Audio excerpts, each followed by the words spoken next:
Hello and welcome. I'm Charlie, and as you can see, I'm a giant tortoise. My home is a small but unique group of islands in the Pacific, 1,000 kilometers west of South America.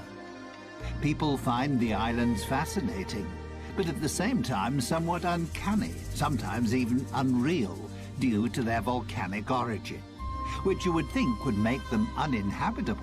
But in fact, they're teeming with life. The Galapagos Islands. Despite the seemingly inhospitable living conditions, you'll find life everywhere, because we have learned to adapt to these conditions. I'd like to introduce you to some of the most interesting creatures who live on the Galapagos Islands. For instance, the Galapagos sea lion. Yes, we'll come back to you later. We don't want to disturb your snooze. This is the famous Galapagos land iguana.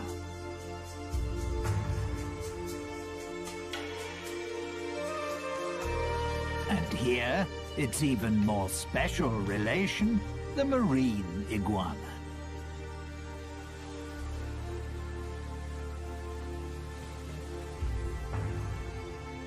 The very colourful red rock crab, and the white-tip reef sharks.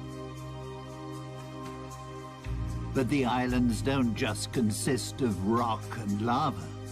Thanks to the rainy season, numerous plants thrive here, providing a habitat for other creatures. For example, the brown pelican.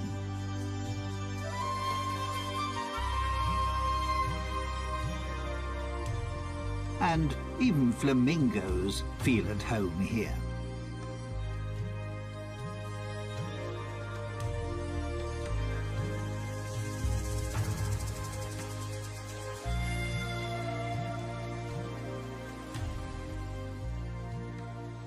The Spanish, who, incidentally, by chance, discovered the islands in 1535, named them after me. Obviously because I impressed them so much. After all, I am a fine specimen. But first, let me tell you more about the remarkable reptiles on this group of islands. Here we see a prickly pear cacti growing in crevices in the lava. They provide food for the yellow land iguana.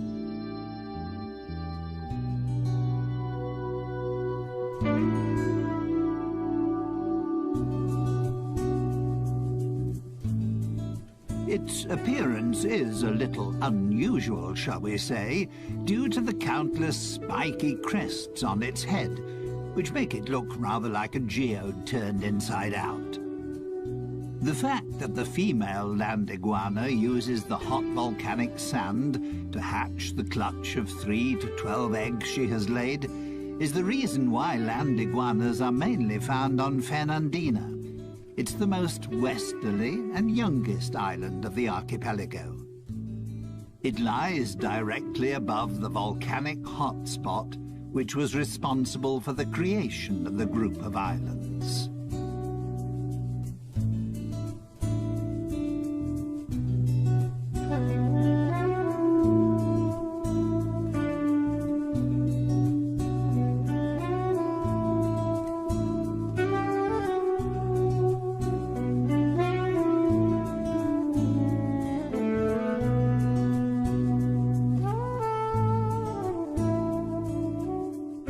Because the 13 main islands of the archipelago have widely differing characteristics and diverse living conditions, some species have developed subspecies on the different islands.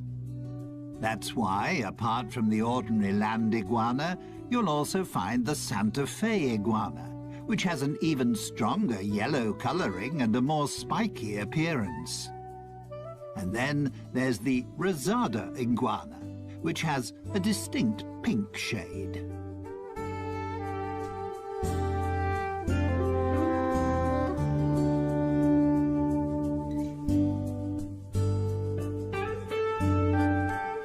The male land iguana marks his territory by sitting on a rock in full view of everyone. That's his way of guarding the hole he has dug with his partner for her to lay her eggs.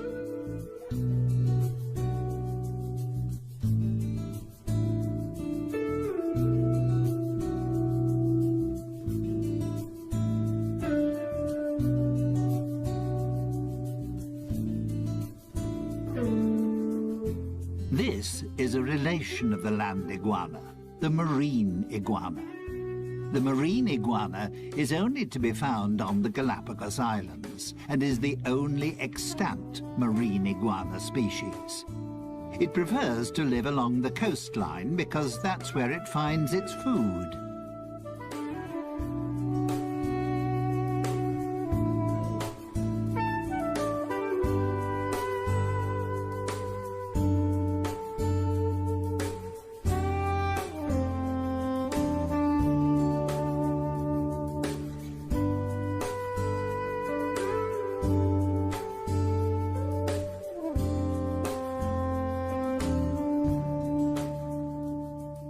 It feeds mainly on algae and seaweed.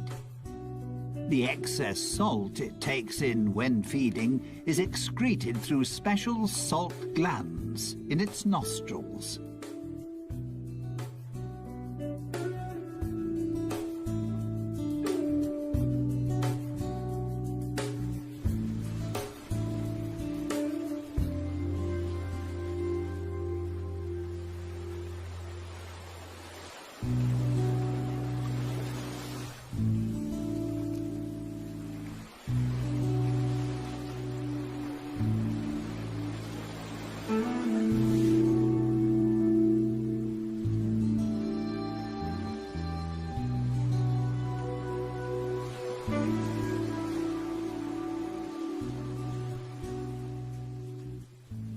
Marine iguanas are cold-blooded creatures. That's why they can only stay in cold seawater for approximately 10 minutes. They are, however, outstanding swimmers and are able to dive to depths of up to 9 meters. Once they're out of the water, thanks to their dark skin, the sun quickly warms their bodies up again.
Minor scuffles amongst the marine iguanas to mark their territory are quite common.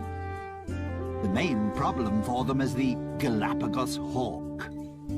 Marine iguanas are the prey of choice when the hawk is feeding its young. And that just happens to coincide with the time when the marine iguanas retire inland to lay their eggs, making them an easy prey for the hawks.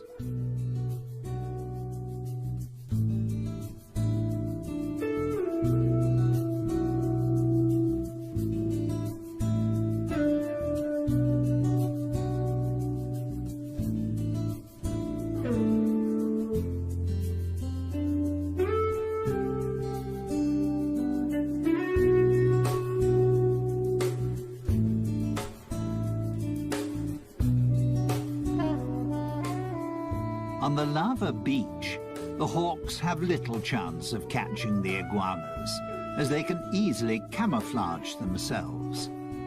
Due to their grey skin and dragon-like appearance, they're hard to distinguish amongst the rocks.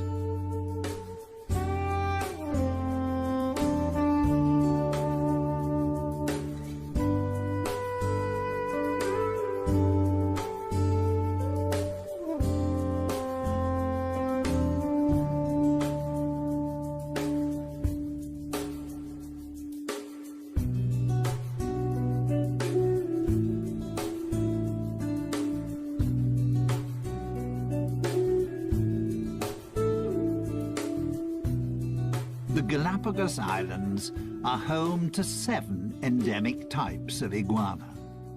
The males are larger than the females and can reach up to 30 centimeters, approximately 12 inches in length. Iguanas mainly eat flies, scorpions, and other insects. They have a symbiotic relationship with the sea lions because they free them of bothersome flies.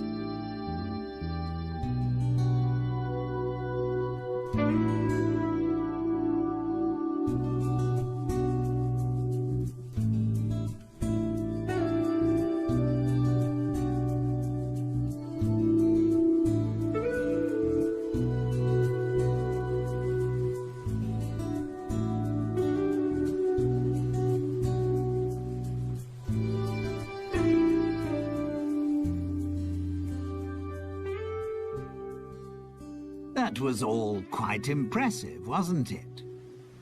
But you can find even more colourful creatures on the Galapagos Islands. These rugged cliffs, for instance, are the habitat of the red rock crab. This agile and inquisitive crab prefers to be in the surf, but doesn't like splashing water.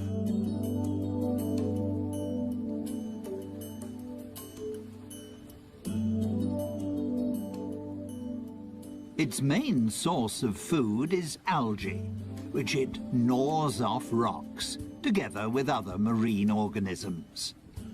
But also the odd carcass which gets washed ashore is a welcome extra in its diet.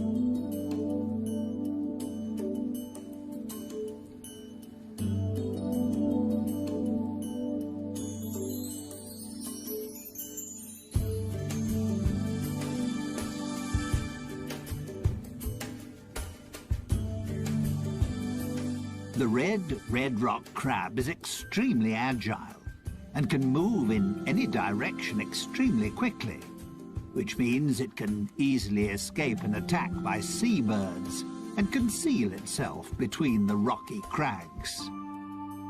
Its curiosity, however, will soon get the better of it, and it'll surface again fairly quickly.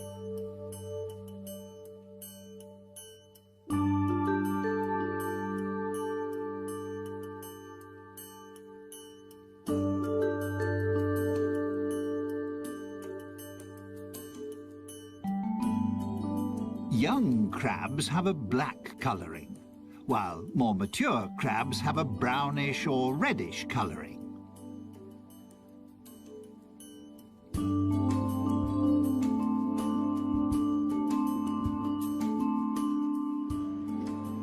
Bless you. Probably the food was a little too salty. Ah, there we have a friend who is spending his winter holidays with us. The black stone turner. He's flown an amazingly long way from the northern parts of America. The red rock crab doesn't cover such long distances, despite the fact that it's a fast mover, but it can jump.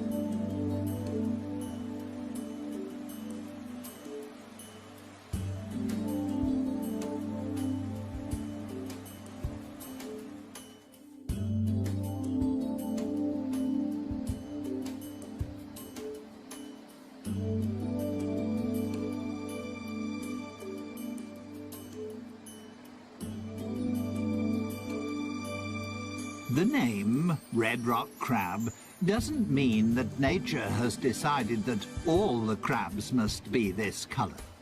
For instance, there are also yellow, pink and white examples. And this black one is perfectly camouflaged on the lava rocks.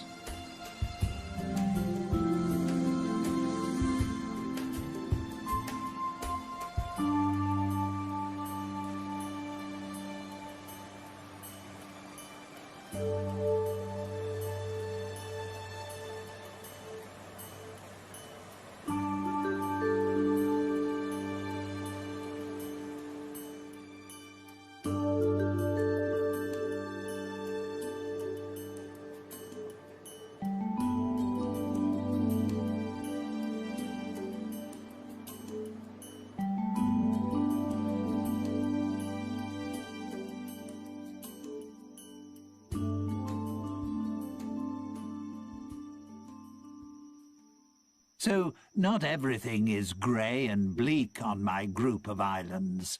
There's so much more. There's one sociable and playful species that adds a great deal to life on the islands, and I'd like to introduce them to you now.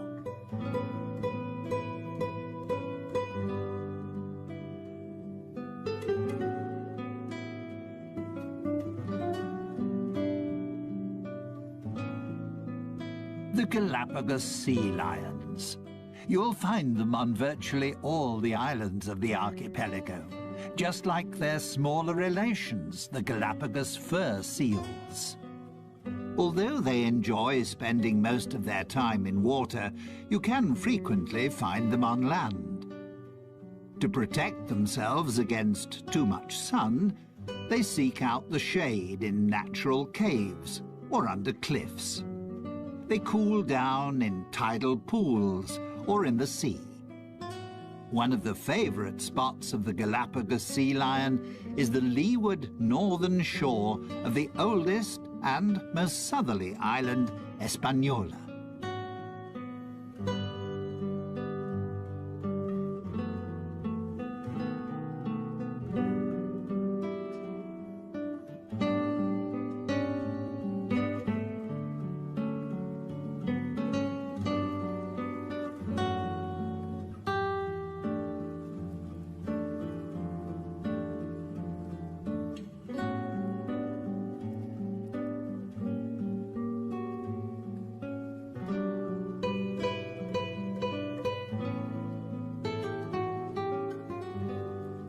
Here's a female with her pup. The relationship between the two is extremely close. Not surprising after a gestation period of 12 months. And she will continue to breastfeed it for another few months. A sea lion pup only becomes fully independent after 3 to 4 years. That's how long it takes for the females to reach sexual maturity.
Males only reach sexual maturity after 7 or 8 years, and then have to fight fiercely for their own territory. This also makes them more aggressive and short-tempered than the more playful females.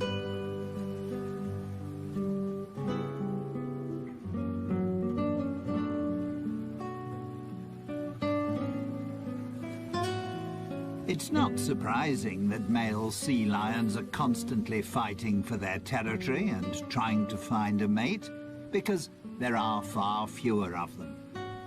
A male sea lion will often have as many as 30 females in his harem.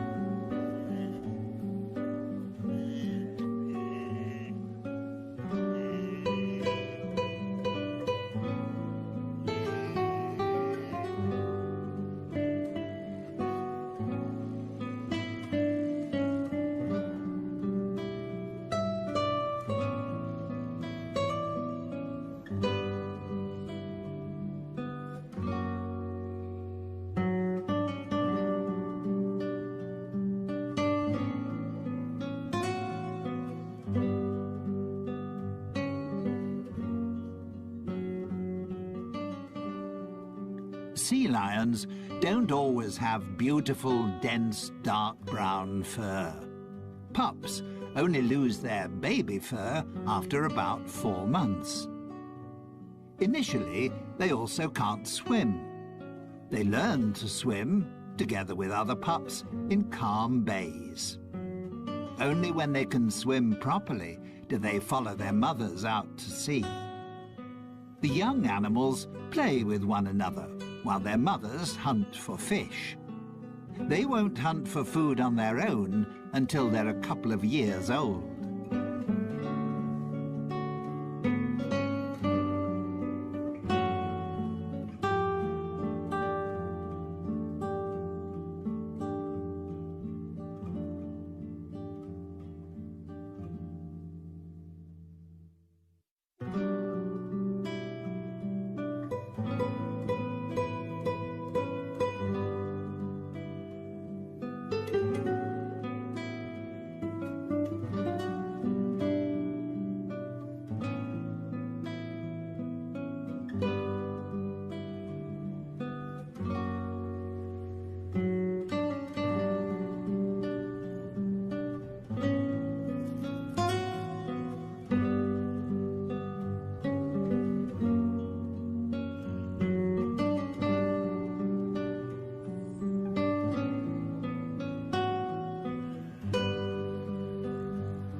Male sea lions can weigh up to 250 kilograms. Females, roughly 100 kilograms.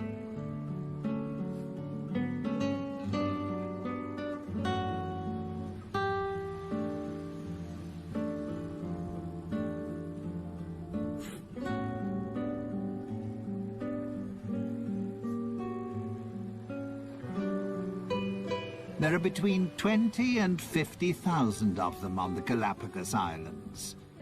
The reason for the huge difference in numbers is partly due to a weather phenomenon, El Niño.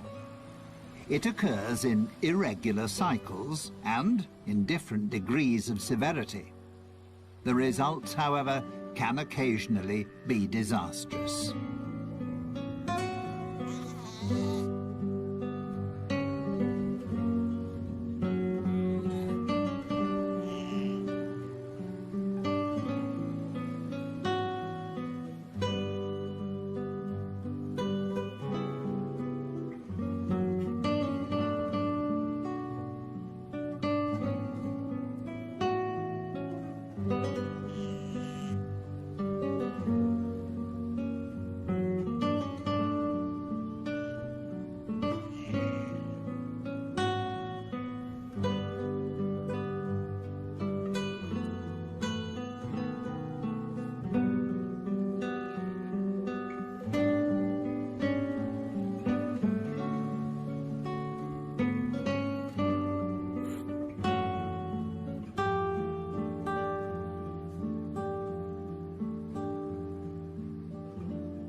The arrival of El Niño signals a decrease in the cold Humboldt current, which can even cease completely.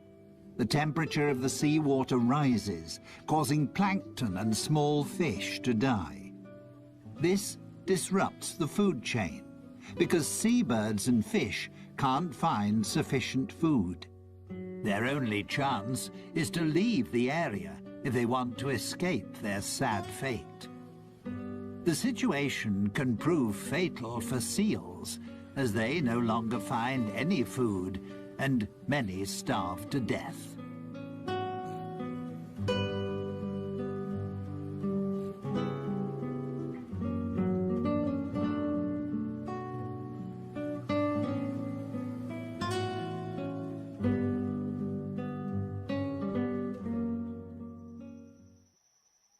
Before I introduce you to my family, and a couple of other Galapagos inhabitants, let me show you the islands in a little more detail. Life on the Galapagos Islands is not always easy. During the first half of the year, there are only 3 or 4 months at the most in which any rain falls, which is why there is a constant shortage of fresh water. The arid countryside often looks desolate. Lava rock, steppe, and cacti dominate the scene.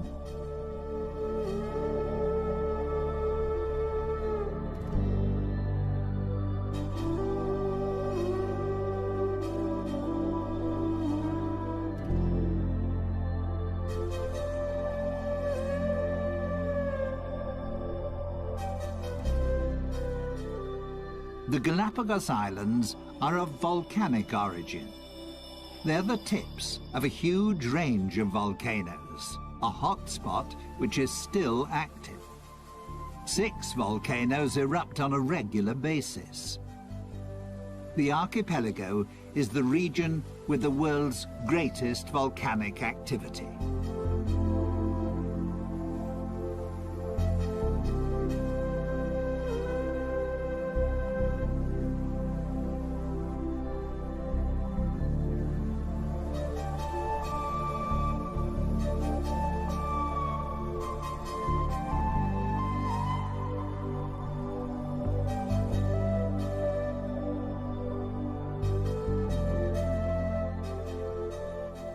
And there is another special feature. The islands shift. They're located on a tectonic plate which covers a magma chamber. They move from west to east, as if on a conveyor belt. That's why Fernandina, in the west, is the youngest island, and Española, in the east, is the oldest.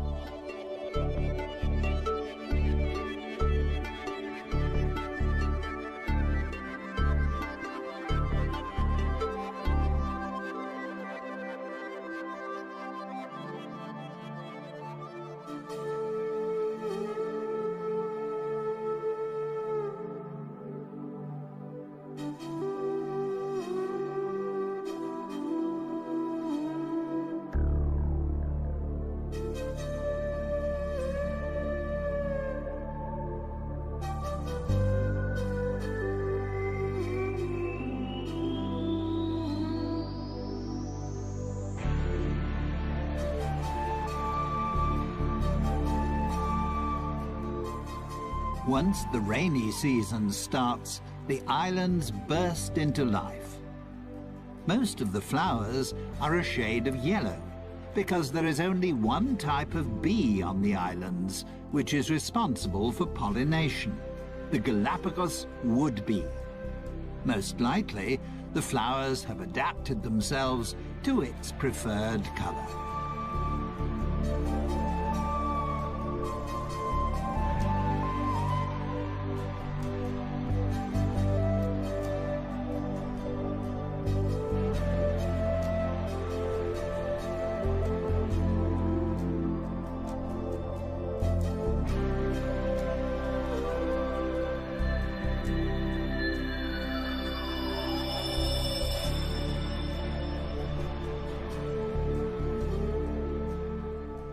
These are prickly pear cacti.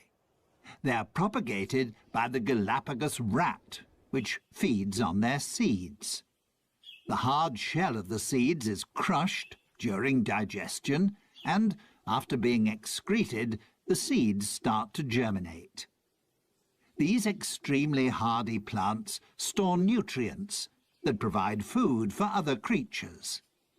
The iguanas certainly have no fear of their thorns, and also for my fellow tortoises, they provide a welcome change to grass.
Apart from the 13 main islands, there are hundreds of small islands and outcrops.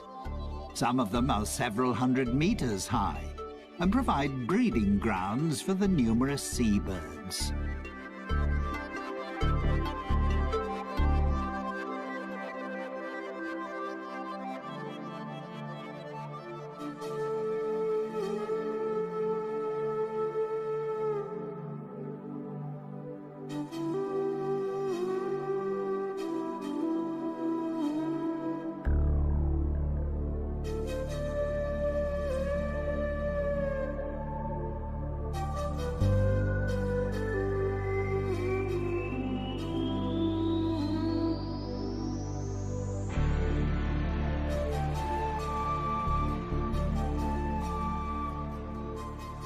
The Galapagos Islands were made famous by Charles Darwin, who discovered certain aspects of life here that formed the basis for what was to become his theory of evolution. During his worldwide voyage, he visited 4 of the islands in 1835. He was fascinated by the diversity of life on the seemingly uninhabitable islands. He also found that there were tortoises on the island which had slight variations in the shape of their shells. He noted, too, that there were various types of mockingbirds on the different islands. The term adaptive radiation goes back to Darwin. It means that a species, which in itself is not highly specialized, can, by adapting itself to the ecological conditions around it, become a highly specialized species. That also involves using diverse, previously unused ecological niches. Or, to put it another way, my fellow species, and many other creatures, have adapted to the special conditions pertaining on the island on which they found themselves, and, in the process, mutated into a new species.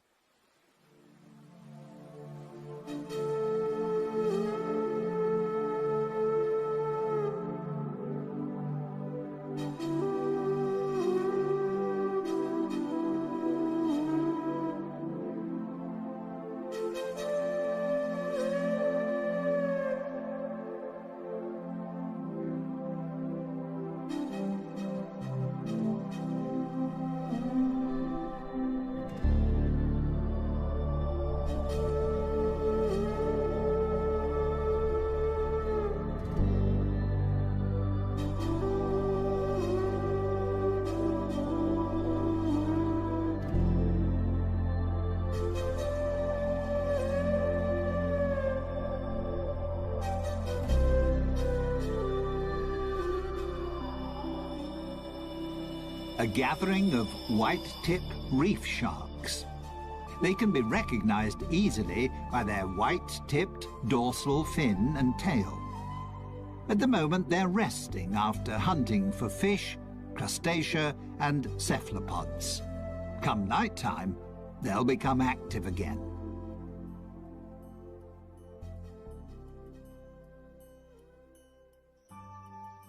This is my family.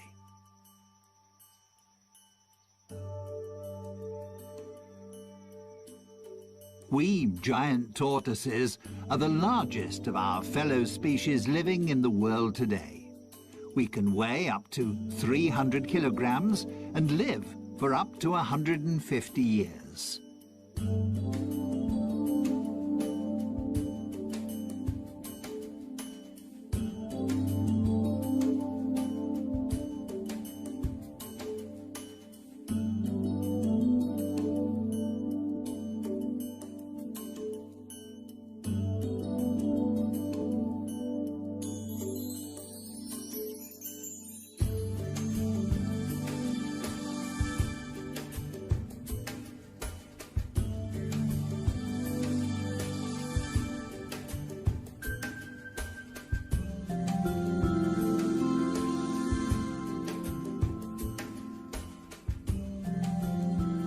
Some of my relations don't have a dome-shaped shell, but rather a more saddle-shaped one. The front end is bowed upwards. That's particularly useful when you need to raise your head up to reach taller plants.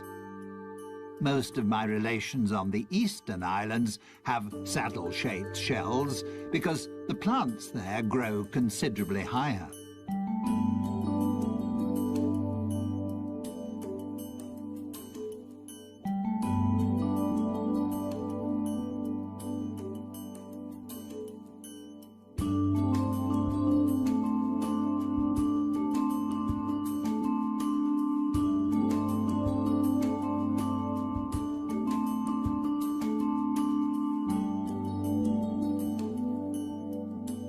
Like the iguanas, we giant tortoises have concluded a pact with the small birds that live on our island. Finches and woodpeckers feed on the parasites and ticks on our skin. To let them know that we need their services, we stretch out and lie quietly until the birds have pecked off all the insects. It keeps us clean and makes life a little more comfortable.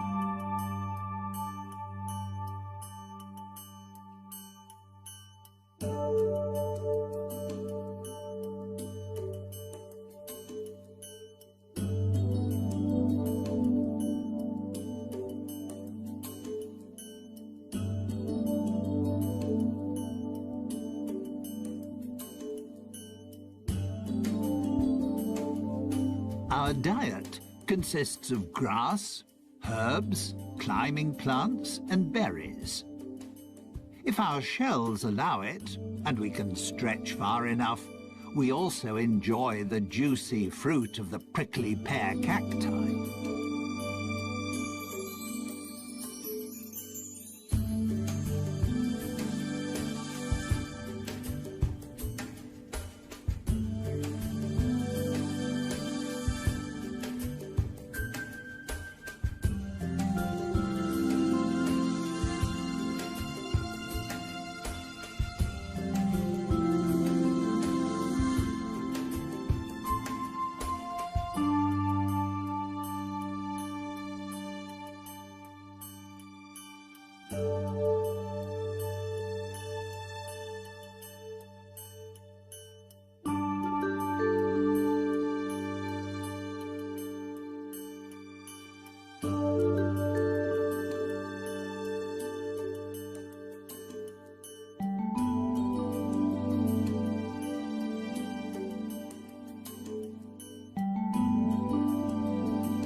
Incidentally, our bodies are so large because they also act as a reservoir. We can store enough fat to last a year without food. And we can even manage without water for several months. We're very frugal. On this archipelago, that's sometimes an absolute necessity. With the possibility of a volcanic eruption at any time, or if El Niño returns, it's a good idea to have a little in reserve.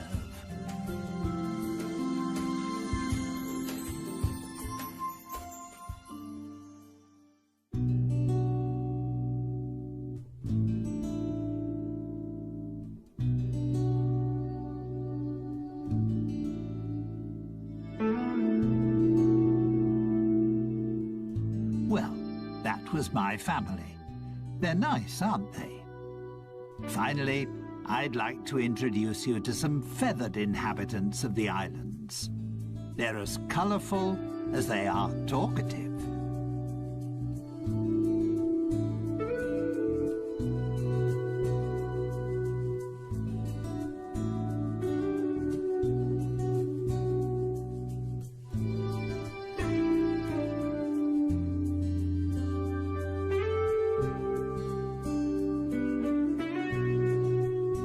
The roughly 500 flamingos which live on the Galapagos Islands are immigrants from the Caribbean.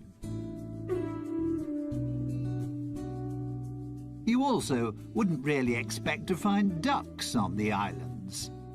But there are several thousand white-cheeked pintails here, and they feel just as at home as the flamingos.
The lava heron is just one member of the heron family that has made its home here.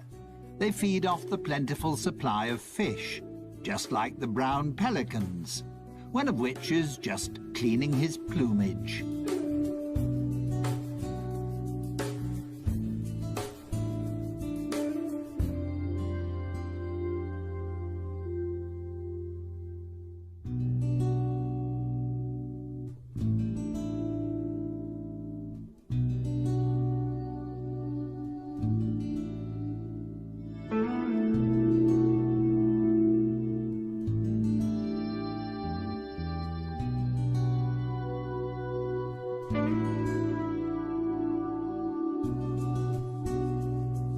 Galapagos albatross is the largest bird on the islands, with a wingspan of 2 meters.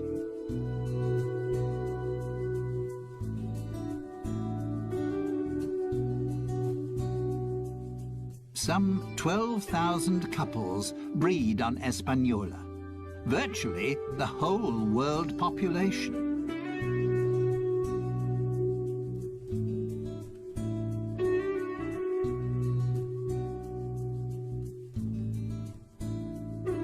Here we have the pirates amongst the birds, a female frigate bird. Frigate birds attack other birds and try to snatch away their food. The male frigate birds are famous for their mating habits. To impress the females, they blow up their red throat pouch.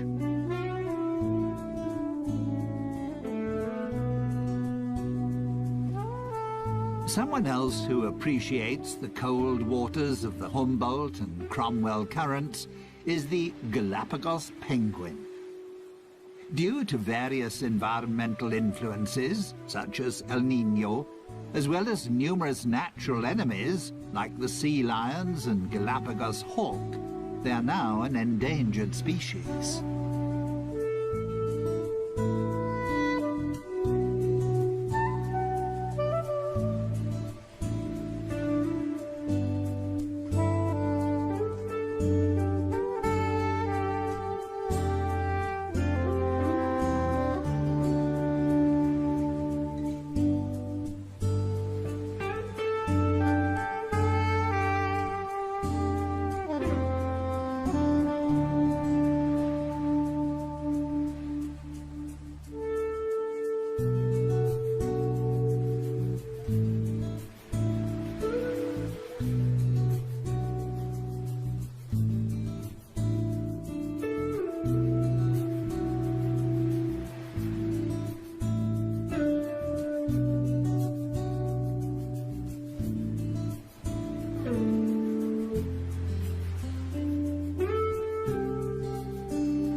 Standing 1.20 meters tall, the great blue heron is one of the largest herons in North America.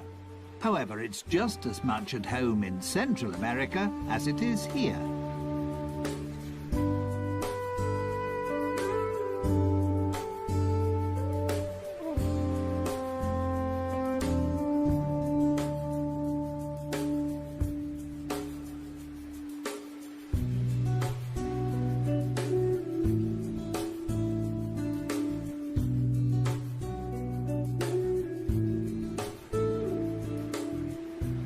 Stalking the beach, on the lookout for fishes, crabs or algae, is a dusky gull.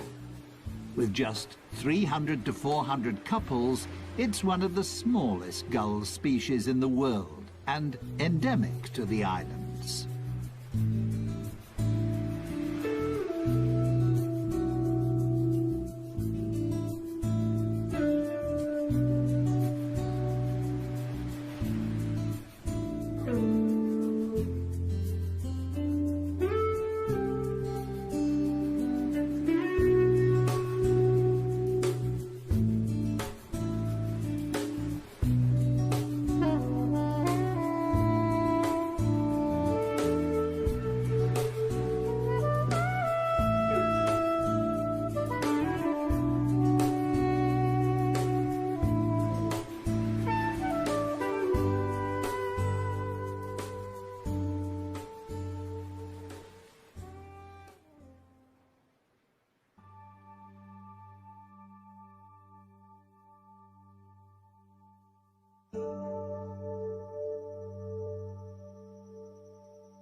I hope you enjoyed our little excursion around my homeland. Time for me to be getting back to my family. And time to thank you for your visit and to say goodbye.